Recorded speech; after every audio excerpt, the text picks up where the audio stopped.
Welcome back sa Miss Layla Stories. Ang kwento natin ngayon ay nagmula kay Angela. Ngunit bago tayo magumpisa ay huwag sanang kalimutan na mag-subscribe at i-like ang video. Salamat. Hindi ko akalaing mapupunta ako sa ganitong sitwasyon. Sa dami ng pinagdaanan ko sa buhay, ngayon lang ako nalito ng ganito.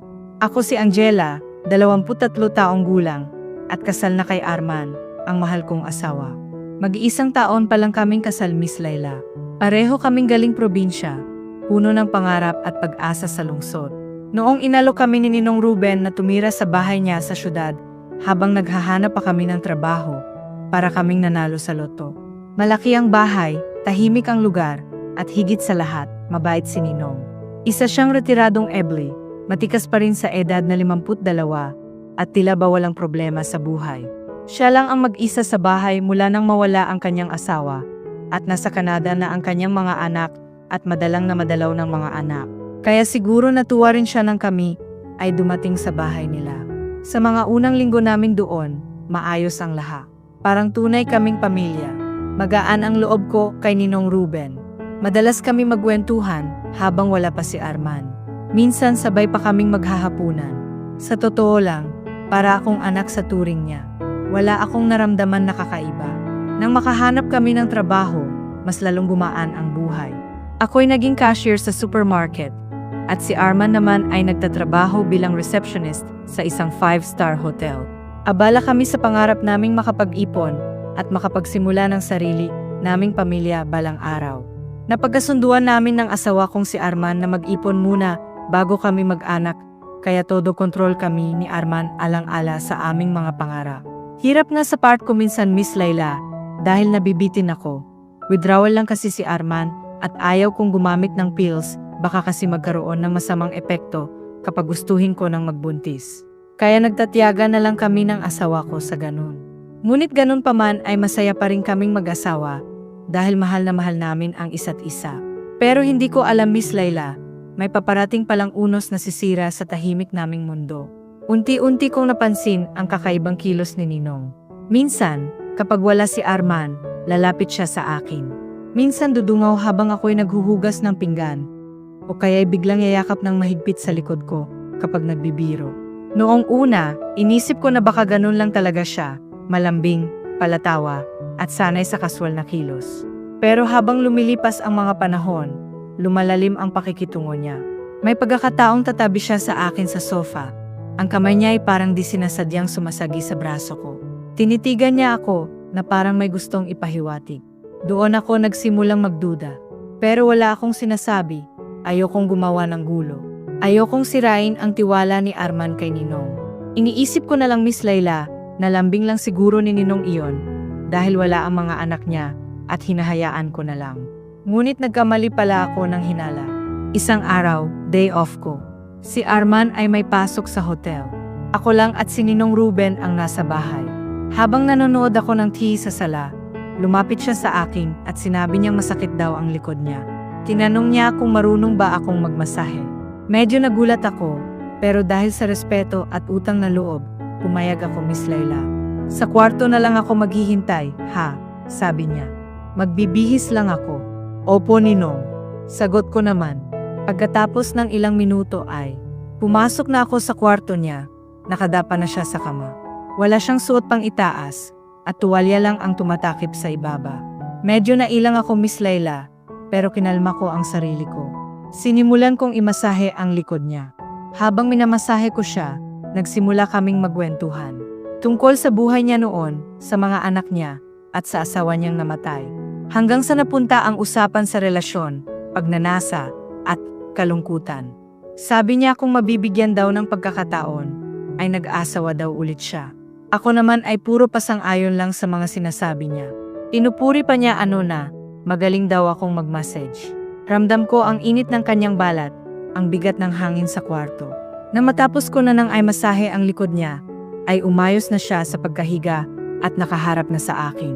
Akala ko tapos na, ngunit, sabi ni Ninong ay masahe ko din daw ang dibdib niya, dahil sumasakit din daw minsan. Medyo naiilang na ako sa oras na yon, Miss Layla, ngunit naisip ko, wala namang ginagawa na masama si Ninong kaya pumayag na ako. At nagumpisa na ulit ako ay message siya. Sa sandaling iyon ay nakatitig lang siya sa akin na nakangiti. At ang paningin niya sa akin, hindi na mata ng isang ama-amahan, kundi mata ng isang lalaking may ibang hangarin. Angela, bulong niya. Matagal na akong mag-isa. Wala na akong nararamdaman, pero ngayon, parang ikaw lang ang bumuhay uli sa akin. Nagulat ako sa sinabi niya, Miss Layla. Hindi ko alam ang sasabihin ko. Nang mapalingon ako sa badang ibaba niya, ay laking gulat ko sa nakita ko. Nakababa na yung tuwalya na nakatakipa sa kanya at wala pala siyang suot na pangilalim. Nabigla ko, sobrang laki, Miss Layla. Hindi ko akalain na may ganito palang tinatago si Ninong. Hindi man lang nangalahati sa asawa ko. Hindi ko alam kung nahulog lang yung tuwalya na takip niya or sinadyang alisin ito ni Ninong. Halos hindi ako makagalaw sa kinatatayuan ko sa oras na yon. Angela, pwede mo din bang ay massage yan? Wika niya sabay turo niya paibaba sa kanyang galit na tosino. Siyempre hindi ako pumayag, Miss Layla, at tumayo ako. Wag naman po sanang ganyan, Ninong. Mataas po ang respeto ko sa inyo. Sagot ko sa sinabi niya. Pansin ko ang pagbago ng reaksyon ng kanyang mukha. Kanina lang ay puno ng pagnanasa at napalitan ng kalungkutan. Siguro ay natamaan siya sa sinabi. Totoo naman kasi na mataas ang respeto ko sa kanya. Hanggang sa muli siyang nagsalita. Sorry, Angela. Sana mapatawad mo ako sa sinabi ko sa'yo. Hindi ko sinasadya. Wika niya sa mahinang boses at agad siyang nagpaliwanag. Sabi niya, mula daw nung namayapa ang kanyang asawa, ay wala na daw siyang ibang nakarelasyon. Ang lungkot daw ng buhay niya, pakiramdam daw niya ay nag-iisa na lang siya sa mundo. Malayo din ang kanyang mga anak. May mga ibang hinaing pa siya, Miss Layla, na nagpaantig sa puso ko at nakaramdam ako ng awa kay Ninong. Hanggang sa muli siyang nakiusap na kung pwedeng gawin ko daw yun kahit isang beses lang. Hindi ko alam ang isasagot ko. Naramdaman ko ang kamay niyang humawak sa kamay ko. Hanggang sa ipinahawak niya sa akin ang kanya. Malagkit ang titig sa akin ni Ninong. Kita sa kanyang mga mata ang muling pagnanasa. Pilit kong tinanggal ang kamay ko sa pagkahawak, pero naging mahina ako, Miss Layla. Hindi ko rin maintindihan ang nararamdaman ko sa oras na iyon. Ngayon lang ako nakahawak ng ganito kalaki. Hanggang sa hindi ko namamalayan kumikilos na pala ang kamay ko, dahan-dahan taas baba at sumasang-ayon sa kagustuhan ni Ninong. Kitang-kita sa kanyang mukha ang kasiyahan. Habang minamasahe ko iyon, ay hindi ko maiwasang ikumpara yung sa asawa ko. Hindi pa nakontento si Ninong Ruben. Sabi niya ay buko juice ko daw siya. Tinitigan ko lang siya, hindi ko nga ginagawa iyon sa asawa ko, sa kanya pa kaya. Ngunit mapilit si Ninong. Hanggang sa ititulak niya ang ulo ko pababa, sinasabi ng isipan ko na wag kong gawin. Ngunit ang aking katawan ang may kagustuhan, mahirap palagang kalabanin ang nararamdaman. Ginawa ko nga ang kagustuhan ni Ninong dahil nadala na rin ako, Miss Layla. Hindi nga lang ako marunong, kaya hanggang sa ulo lang ako. Sa oras na yon ay pansamantalang nawala sa isipan ko si Arman. Hanggang sa naramdaman ko na lang gumagalaw ang mga kamay ni Ninong sa akin. Mabilis siyang kumilos at ako naman ay naging sunod-sunuran na sa kanya. Inalis niya lahat ang aking mga suot at siya naman ang kumilos. Nagpakasawa siya sa katawan ko at wala na akong nagawa. Nahulog ako sa patibong ng sarili kong awa at pagkalito. Nang ipasok na ni Ninong ay nahirapan ako, pakiramdam ko ay first time ko ulit. Ngunit marunong si Ninong, nagdahan-dahan siya at naging maayos ang pakiramdam ko. Nang matapos na kami ay wala akong imik. Agad akong nangtungo sa kwarto namin ng asawa ko. Nagsisi ako, ngunit hindi ko maitatanggi sa sarili ko na nagustuhan ko ang ginawa ni Ninong Ruben. Sa kanya ko lang narating ang hindi ko pa narating sa asawa ko. Sa mga sumunod na araw ay muling nagparamdam si Ninong Ruben na ulitin daw namin. Noong una, pinilit kong umiwas. Pero makalipas ang ilang araw, muli kaming nagkasarilinan. Muli siyang lumapit, muli niya akong hinipo, at muli akong nagpatalo. Hindi ko alam kung dahil ba sa utang na loob, sa awa, o sa init ng katawang hindi ko maipaliwanag. Nagsimula kaming magtago. Sa tuwing wala si Arman, kami ni Ninong Ruben ay nagkakasala. Mabilis lumipas ang mga buwan. Sa harap ni Arman, ako'y isang mabuting asawa. Pero sa bawat gabi na siya'y nasa trabaho, ako'y ibang babae. Sa piling ni Ninong Ruben, ako'y hindi na ako. Ang masaklap, hindi ko na rin alam kung gusto ko pa bang itigil ito. O baka napamahal na rin ako sa kanya. Hanggang sa isang araw, bigla akong nasuka habang nasa trabaho. Inauwi ako ng manager ko. Hindi ko maintindihan ang nararamdaman ko, hilo, pagod, at kakaibang pakiramdam.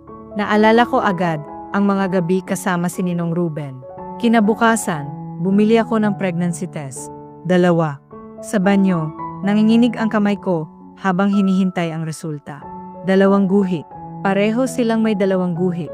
Buntis ako, Miss Layla. Nabigla ako. Napaupo ako sa sahig. Hindi ko alam kung iyak ako o sisigaw. Nagtago ako ng ilang araw.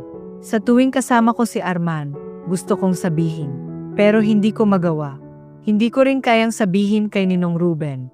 Hindi ko alam kung sino sa kanila ang dapat kong lapitan. Hindi ko alam kung kanino ako hihingi ng tulong. Dumating ang araw na nilapitan ako ni Ninong Ruben. Tinanong niya ako kung may problema. Tiningnan ko siya sa mata. Gusto kong sumigaw. Gusto kong isumbat ang lahat. Pero sa halip, tumulo lang ang luha ko. Buntis ako, bulong ko. Hindi siya nagsalita agad. Tahimik lang siya. Hanggang sa yumuko siya at tumango. Akin ba? Tanong niya. Hindi ko alam ang isasagot. Pero alam naming pareho ang sagot. Simula noon, lalo akong hindi makatingin sa mata ni Arman. Sobrang bait ng asawa ko, wala siyang kaalam-alam. Tuwing uwi siya galing trabaho, yakap agad siya sa akin. Nagkukwento pa ng mga nangyari sa hotel. Pero ako, puro kasinungalingan ang sinasagot ko. Pinayuhan ako ni Ninong Ruben na huwag na raw sabihin kay Arman. Ako na ang bahala sa inyo. Sa bata. Sa lahat, sabi niya. Pero mas lalo akong nabaon sa konsensya. Hindi ba't lalong kasalanan ang pagtakpan nito? Lumalaki na ang tiyan ko. Mahirap na itong itago. Nagtataka na rin si Arman kung bakit madalas akong pagod at ayaw makipagtalik. Minsan pa nga tinanong niya kung buntis ba ako. Umiling lang ako at sinabing baka hormonal lang o stress sa trabaho. Gusto ko nang umamin. Pero tuwing titignan ko ang mukha ni Arman habang natutulog, napapaatras ako.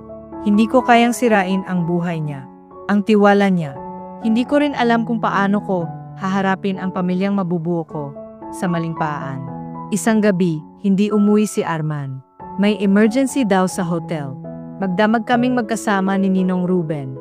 Kinausap niya ako tungkol sa kinabukasan. Sa Canada na lang tayo, Angela. Kayang-kaya kong isama ka. Mas madali ang buhay doon. Wika niya. Pero hindi ko alam kung gusto ko yon. Tatakas ba kami? Iwan si Arman. Kinabukasan, nag-iwan ako ng sulat kay Ninong. Wala ako sa bahay buong araw. Pumunta ako sa simbahan. Doon ako tumagal. Umiyak lang. Nagtatanong sa Diyos kung bakit ako napunta sa ganitong sitwasyon. Sa loob ng simbahan, may lumapit sa akin, isang matandang madre. Kinausap niya ako. Wala siyang alam sa kwento ko, pero ramdam niya ang bigat sa dibdib ko. Ang katotohanan, gaano man kasakit, ang siyang magpapalaya sa puso mo, sabi niya. Umuwi ako ng bahay. Naabutan ko si Arman sa sala. Niyakap niya ako agad. Angela, may nararamdaman akong iba. May hindi ka sinasabi. Pero kahit ano pa yan, tandaan mong mahal kita. Wika niya sa akin. Doon ako tuluyang nawasak, Miss Layla. Hindi ko na kaya magsinungaling. Ngayon, narito ako, humihingi ng payo sa inyo. Mahal ko si Arman. Pero totoo ring ako'y nagkamali. May dinadala akong bata sa sinapupunan at malamang ay hindi niya anak. Ano ang gagawin ko? Sasabihin ko ba ang totoo? O tatahimik na lang habang buhay? Kayo, kung kayo ang nasa sitwasyon ko, ano ang kipiliin ninyo? Maraming salamat sa pakikinig sa kwento ko.